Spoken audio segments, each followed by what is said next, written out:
The new leader of the Conservative Party is Rishi Sunak. Another new leader in the UK. Britain's third Prime Minister in a year of political chaos is now promising a new era of stability. Former Finance Minister Rishi Sunak. The United Kingdom is a great country, but there is no doubt we face a profound economic challenge. We now need stability and unity, and I will make it my utmost priority to bring our party and our country together.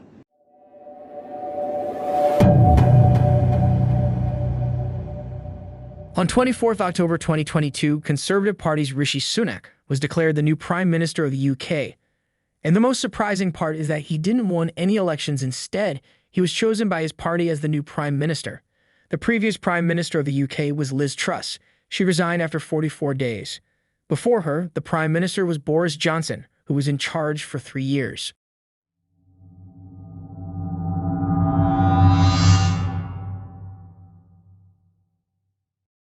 This is a story that backs to 2019, when the general elections were held in the UK as well.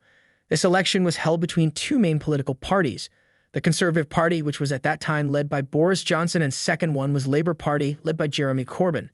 This election was won by the Conservative Party with a majority of votes. They won by 365 seats out of 650, and the Labour Party was at 202 seats. As the result, Boris Johnson became the new Prime Minister of the UK. So what went so wrong that Boris Johnson had to resign 3 years later? Report says that Boris Johnson had lost the confidence of the public as well as his party. His controversies began in November 2021. An MP of his party, Owen Patterson, was being suspended for breaking the rules for lobbying. And to prevent that suspension, Boris Johnson forced his party members to also vote in his favor. And to the public, it was pretty questionable. They wondered why Boris Johnson wanted to protect a corrupt person. This was the first allegation against Boris Johnson.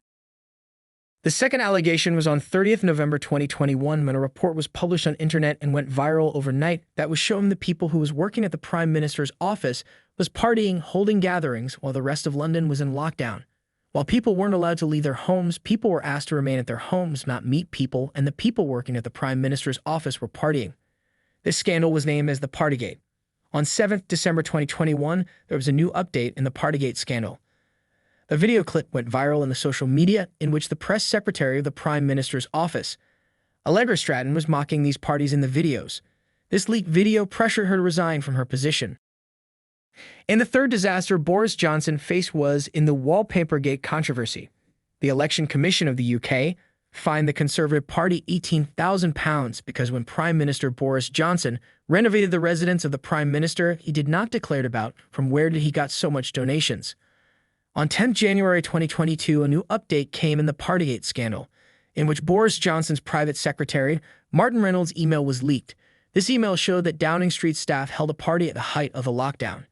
This email revealed that 100 people were invited for a party at the Prime Minister's residence while the country was in lockdown. It was later revealed that Boris Johnson attended this party too. Later, Boris Johnson apologized to the public, saying that he thought that it wasn't a party, thinking it to be a work event. And as it turns out, the MPs of the opposition party accused him of lying. They demanded his resignation.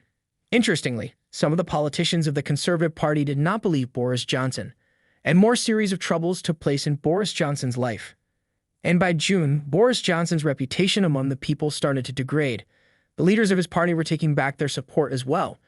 There's a confidence vote in which 41% of the MPs of the Conservative Party vote in favor of dismissing Boris Johnson. And at this point of time, the ministers of the Boris Johnson government lost their patience. They had had enough. As long as Boris Johnson remained the Prime Minister, they said that they wouldn't continue. They did not want such a Prime Minister. And at this point, many MPs started to resign from their roles. Like Rishi Sunak resigned from the post of Finance Minister. Sajid Javid resigned from the post of the Health Secretary. Over the next 24 hours, 36 MPs resigned from their roles in the government. By this point in time, in total, 62 MPs had resigned. If there'd be no one to run the government, how can it go on? Left with no choice, on 7th July, Boris Johnson had to resign as well. He resigned from the post of Prime Minister. After Boris Johnson's resignation, Conservative Party held elections to choose the new PM. Now this procedure is basically that the new leader needs to come up with the support of 100 MPs. If they get 100 MPs to support them, then he or she will be declared as the new prime minister. In July 2022, after Boris' resignation, two leaders emerged, Liz Truss and Rishi Sunak. Liz Truss won with 57% votes, and so Liz Truss became the next prime minister of the UK in September. Due to so many crises, she came with a new plan on 23rd September. Promising to revive UK's economy, she released a huge package with tax cuts. Tax cuts that were never given in the last 50 years were announced by her. This idea was a flop. As soon as she announced this plan, the value of the British pound fell down drastically. It reached an all-time low.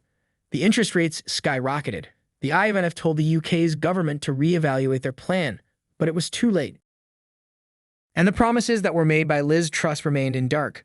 Liz Truss' image took a hard fall among the public and her party members. In the opinion polls regarding this, only 10% of people actually approved of Liz Truss' leadership. 90% of people had an unfavorable view of this.